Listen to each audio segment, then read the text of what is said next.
Muito boa tarde, Carlos Sá. Muito obrigado por ter aceitado o nosso convite para estar neste free running especial. O free running é uma atividade que nós fazemos desde 2014, onde já tivemos cerca de 70 convidados, a maior parte deles presencialmente. Agora, fruto da pandemia, fazemos esta atividade online.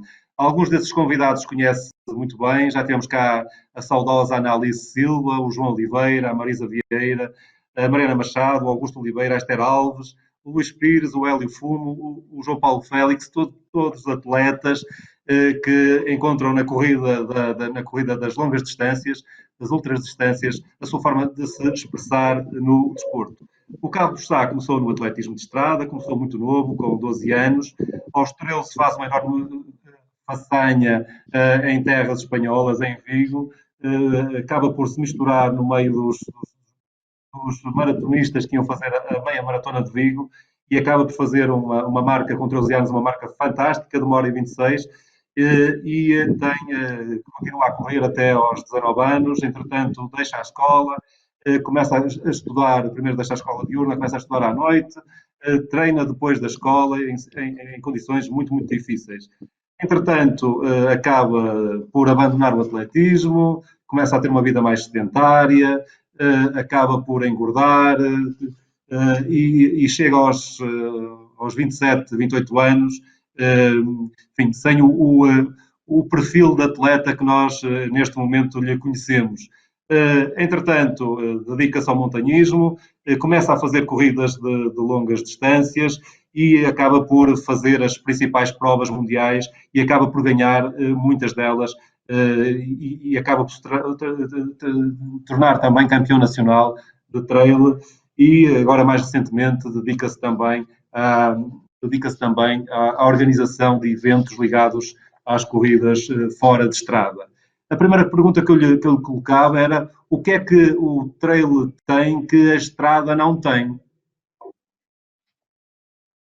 Bom, antes de mais, agradecer o convite e é sempre um prazer dar o meu contributo para esta grande comunidade que é a corrida, que cada vez tem mais adeptos e eu acredito que é ainda o início de uh, uma nova, um novo estilo de vida que cada vez mais, como falava há pouco, quando eu era criança, as pessoas de antes quase todas corriam para competir.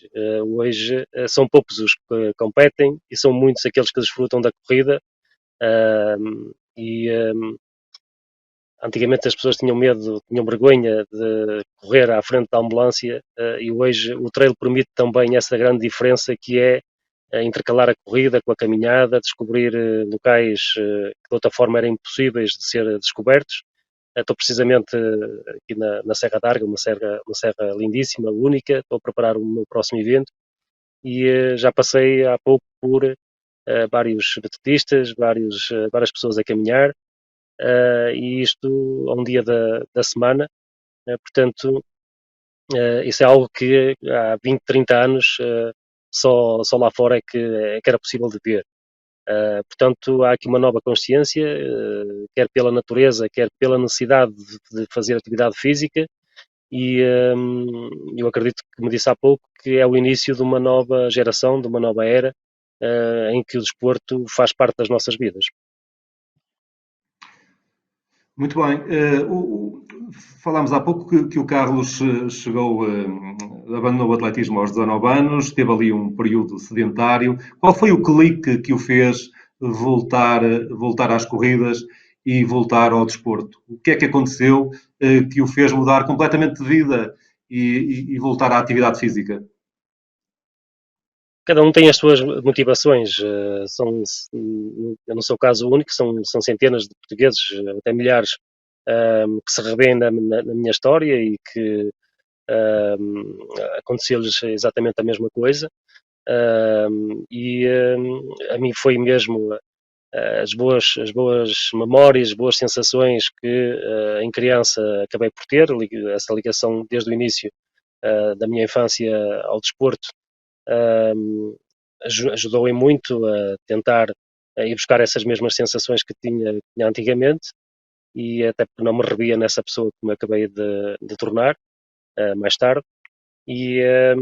Mas depois nasce o meu filho também e foi uma motivação extra. Mas haverá outros portugueses com outras que não tiveram a oportunidade ou que não fizeram desporto em criança e mais tarde também regressam aqui à atividade física e às provas e é fantástico essa mudança. Eu digo que todas as vitórias que tive, a mais importante foi mesmo essa, saltar de sofá, começar-me a mexer e ganhar novamente qualidade de vida e foi sem dúvida um marco na minha carreira e na minha vida.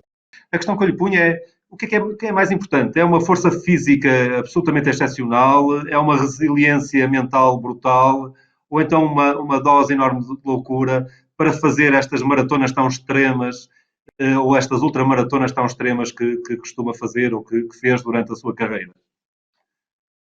Eu acho que é preciso um misto de tudo isso que acabou de dizer e é preciso ter uma ilusão muito grande para se tentar, para se concluir uma ultramaratona dessas. A mais longa que fiz foram 340 km non-stop, com mais de 30 mil metros de desnível positivo pela frente, portanto, ir de Porto a Lisboa subindo 33 vezes a Serra da Estrela pelo caminho, e é de facto uma dose de loucura também, grande para se meter nestes. Este trabalho mental é um trabalho mental que se prepara ou tem muito a ver já com as características da personalidade de cada um? Ou é possível trabalhar mentalmente os atletas para terem uma resiliência absolutamente fora do normal? Eu acho que são características que nós já temos que ter com nós, agora, se bem que também pode ser trabalhado e à medida que vamos fazendo provas e ganhando autoconfiança, isso são condições que se vão adquirindo ao longo de uma carreira dessa atividade.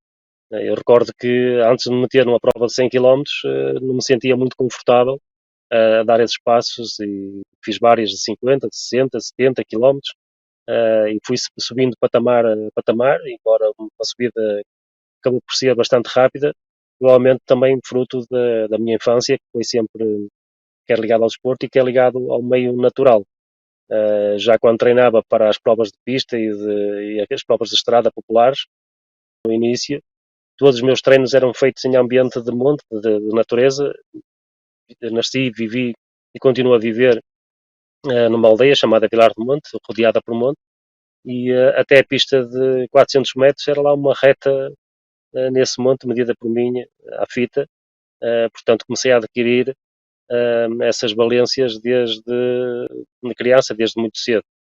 Mas a parte mental tem um papel muito forte aqui nas ultramaratonas para se praticar este tipo de provas. Escreveu em 2014 no seu Facebook algo deste género. Acabou a minha aventura na selva antes do previsto. Portanto, desistiu quando ia em primeiro lugar. Chega de correr riscos, chega de ser humilhado por uma organização que não merece o mínimo esforço, do nosso esforço. Não sou uma pessoa de virar as costas aos desafios, por mais extremos que sejam, mas quando ultrapassamos a linha do razoável, nada vale a pena, os azares evitam-se. E a sorte também dói. Vemos muitas vezes nas provas de trail e nestas ultramaratonas um escalar enorme de dificuldades. É quase que cada um quer fazer uma prova mais difícil que o outro organizador. Será que os atletas que se inscrevem em muitas destas provas que nós temos no nosso calendário estão efetivamente bem preparados para o stress morfológico e fisiológico a que vão sujeitar o seu organismo? Não haverá isso em algumas organizações. Pois isso, cada um terá que fazer essa avaliação e se achar a meio do percurso, durante o percurso, que não tem essa capacidade, ou que a informação do nível de prova acabou por não ser conveniente, portanto não tenha chegado a informação a esses atletas, só têm que fazer aquilo que eu fiz, que é retirarem-se e não correr esses mesmos riscos, sendo, e acho que é completamente inimaginável em Portugal, portanto, acontecerem as mesmas condições que eu tive na selva. Quando falo desses riscos, são riscos de vida, é atravessar os afluentes do Amazonas, larguras de 50, 60 metros, quando temos toda aquela bicharada lá naqueles rios, sem condições nenhumas, é andar constantemente em contacto, sem o mínimo de proteção, na floresta tropical e com todos aqueles riscos que, portanto, quando nós pensávamos que tínhamos uma organização que nos oferecia essas questões de segurança, a mesma não existiu. Portanto, depois de refletir e de ver colegas a ter que subir as árvores para fugir da onça, por exemplo, para mim já ultrapassámos essa linha do razoável, não é? Com a massificação das corridas de aventura, que acontecem em todos os fins de semana em alguns locais, e com a quantidade de atletas que também participam, não lhe parece que a utilização obrigatória de tracks de localização de GPS não seria uma enorme mais-valia? Obviamente que poderia tornar as inscrições um pouco mais caras, mas não seria uma enorme mais-valia para a segurança das participações dos atletas? Se evoluirmos, se essa tecnologia evoluir para uma massificação, você hoje será difícil de encontrar uma prova, ou aliás, um operador que lhe ofereça mais de 200 trackers. Portanto, não há no mercado trackers disponíveis para uma prova de 300, 400, 500, 1000 pessoas.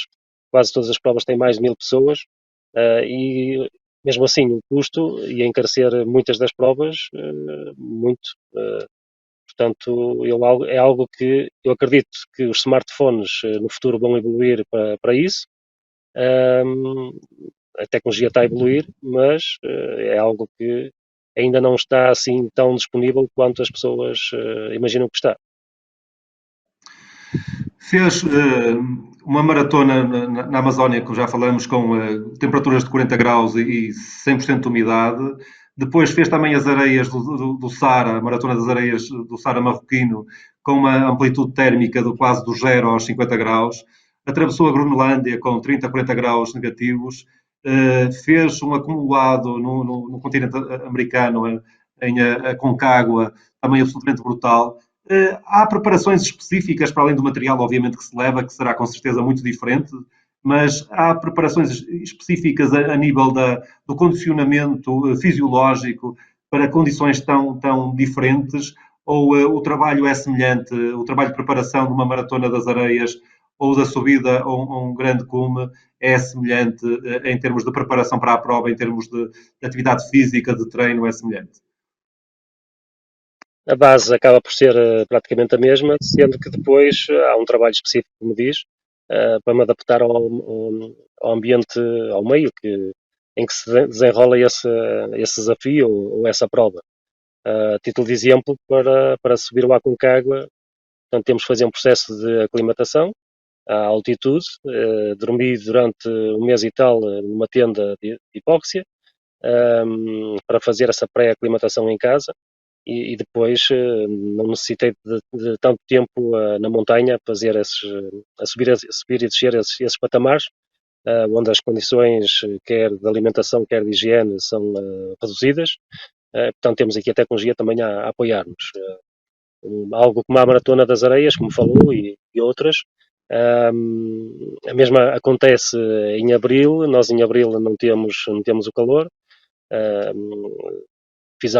Fazia alguns treinos a testar o material e adaptar-me à corrida em areia, porque só naquele período é que fazia mesmo corrida em areia.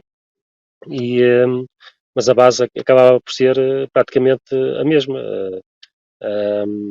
Agora, nós temos, eu tive essa a felicidade de o meu corpo se adaptar a todos estes ambientes tão diferentes e tão hostis, e consegui, algumas épocas que consegui, no mesmo ano, em 4 ou 5 meses, estar em todos esses ambientes e mesmo assim a ter resultados bastante interessantes.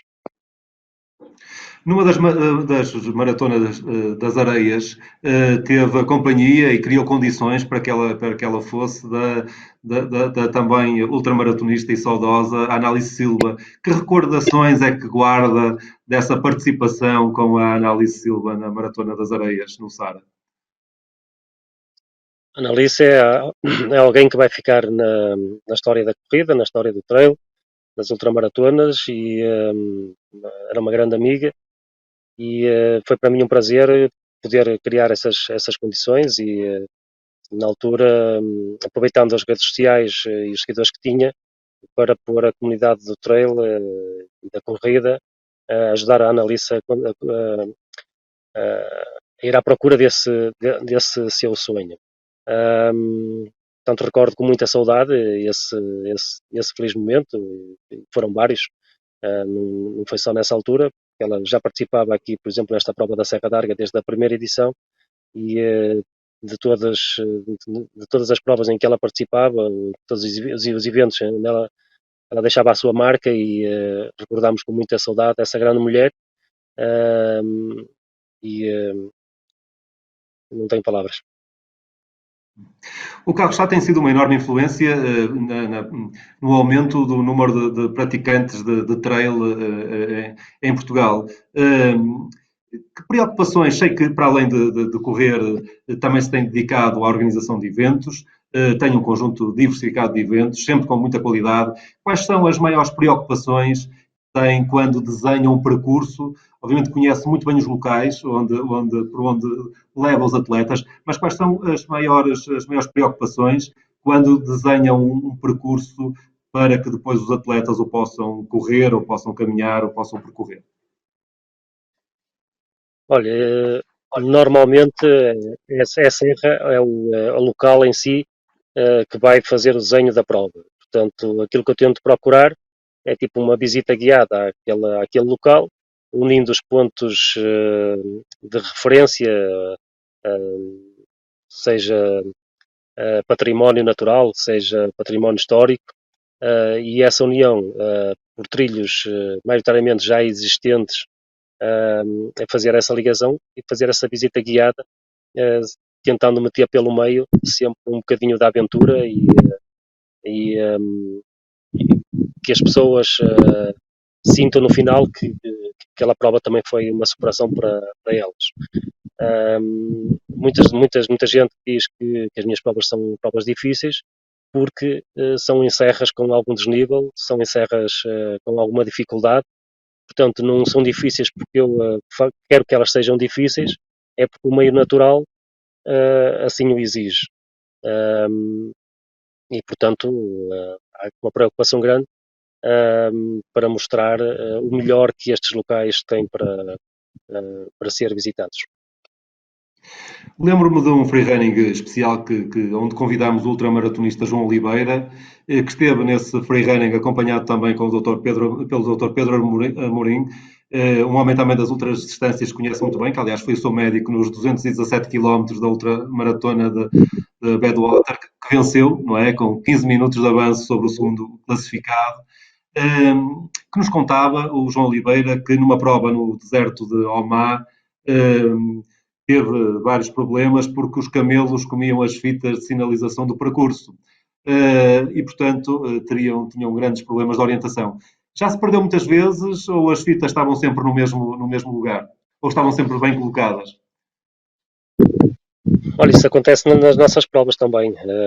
Quer os cavalos selvagens, quer as vacas, são atraídas às vezes pelas fitas, não os comem, mas mastigam e depois acabam por estragar a sinalização. Nós aprendemos com isso e basicamente os nossos percursos são feitos ou na véspera ou até no próprio dia e retirados logo a seguir ao vassoura a passar, portanto já estão os meus colegas a retirar toda a marcação. Até por esse cuidado, quer com os animais que estão aqui neste meio natural e para correr menos riscos dos atletas se perderem. Eu tenho vários episódios, mas em que me perdi, na Costa Rica, por exemplo, mas acabou por ser um erro de marcação da organização e com esses erros eu tentava, sempre que possível, sempre que as organizações nos enviavam os trackers, tentava levar o track no relógio para isso não acontecer. Portanto, hoje quase toda a gente tem um relógio, um telefone, um smartphone, onde é possível, com aplicações, seguir esses mesmos percursos. Eu tenho provas em que é obrigatório, portanto, as pessoas levarem o track GPS e a tecnologia hoje, como já falámos há pouco, cada vez arranja-nos mais soluções para nós no trail termos uma melhor qualidade e ela está sempre a evoluir. Portanto, hoje em dia, eu acho que no futuro até estou a ver este tipo de provas sem marcações e toda a gente a seguir um track. O Calçado dedica-se fundamentalmente, neste momento, à organização de eventos. Como é que a pandemia afetou a sua atividade? O nosso sector foi dos mais afetados, foi dos primeiros a fechar, como todos os outros, mas não é dos últimos a abrir, mas quase. Afetou imenso. Tivemos recursos humanos que tiveram que sair, e, mas estamos cá e estamos a tentar dar a volta e eu acredito que no futuro será risonho para o desporto, como eu disse há pouco. Eu acho que isto é uma nova tendência, uma nova era e cada vez haverá mais participantes, cada vez haverá mais necessidade de haver organizações como a minha, que se dedicam a tempo inteiro à organização deste tipo de eventos e os municípios também estão atentos a este novo fenómeno e têm que criar essas mesmas condições para que as suas populações e os seus visitantes tenham esta nova procura e tenham condições para ter este novo produto que acaba por ser uma necessidade para as pessoas. Quer a organização dos eventos, quer a instalação de trilhos marcados, isso é algo que também nós fazemos, a criação dos centros de treino, trilhos marcados permanentemente para que ao longo de todo o ano as pessoas possam treinar e é como se fosse uma prova aberta num espaço que seja de excelência. Contra a expectativa de muitos, o Comitê Olímpico Internacional deixou o trail de fora dos Jogos Olímpicos de Paris de 2024. Seria importante para o trail transformar-se numa modalidade olímpica ou é irrelevante para a evolução do trail em termos mundiais? Eu acho que neste momento, não vou dizer que é irrelevante, mas portanto é algo que eu acredito que vai acontecer no futuro. Nós estamos a fazer o nosso caminho. É uma modalidade muito recente, muito nova. A prova de referência, o Ultra de Mont Blanc, não sei se terá 15, 16 edições, portanto é uma disciplina muito, muito, muito nova, muito a crescer ainda. E nós tivemos o primeiro campeonato do mundo organizado de uma forma mais organizada, digamos, onde todas as seleções nacionais se envolveram mais, acabou por ser em 2015, em Annecy, em França. Em 2016 organizei eu em Portugal, e portanto tudo isto é tudo ainda muito recente, portanto temos aqui um caminho a percorrer, estamos a andar a uma velocidade alucinante e eu acredito que num futuro muito próximo isso vai acontecer. Duas perguntas finais. A primeira é qual é a prova de sonho que gostaria ainda de fazer, que não fez e que gostaria ainda de fazer? E por outro lado, quais são os grandes objetivos para o Carlos Sá como organizador de provas? O que é que tem ainda muita vontade de fazer em termos de organização de provas em Portugal? Olha, em termos de correr ou de participar em eventos internacionais, tive a felicidade de participar neles todos. Houve uma prova que era uma prova mítica na Grécia, Spartan, onde gostaria de ter feito. Não sei se um dia vou ter essa oportunidade de a fazer. De resto, tudo aquilo que eu desejava fazer, acabei por ter a capacidade de o poder fazer. A nível organizativo, é continuar este trabalho que tenho feito, enquanto me der prazer para o fazer, e, tentar ajudar o máximo, quer os atletas no geral, e sobretudo aqueles que querem seguir os meus passos e tendo uma carreira internacional, e com isso também acabei por este ano meter pela primeira vez prémios monetários. Os meus 5 eventos dão em prémios quase 30 mil euros distribuído pelos atletas vencedores, e ajudar dessa forma também os atletas para os seus gastos que têm com a sua carreira, porque se até agora era difícil em termos patrocínios, de agora para a frente, com esta com a situação que vivíamos, as empresas estão a sofrer bastante também, e, será algo complicado, ou mais complicado. Carlos Sá, muito obrigado por esta disponibilidade. Dar-lhe os parabéns, quer pela fantástica carreira que teve no mundo das ultramaratonas, dar também os parabéns por ser um dos principais responsáveis pelo aumento do número de praticantes da corrida de montanha, do trail, e dar também os parabéns pelas excelentes provas que organiza, com enorme rigor, com enorme cuidado, e que são uma referência no trail em Portugal. Portanto, mais uma vez, muito obrigado e muitas felicidades. Muito obrigado.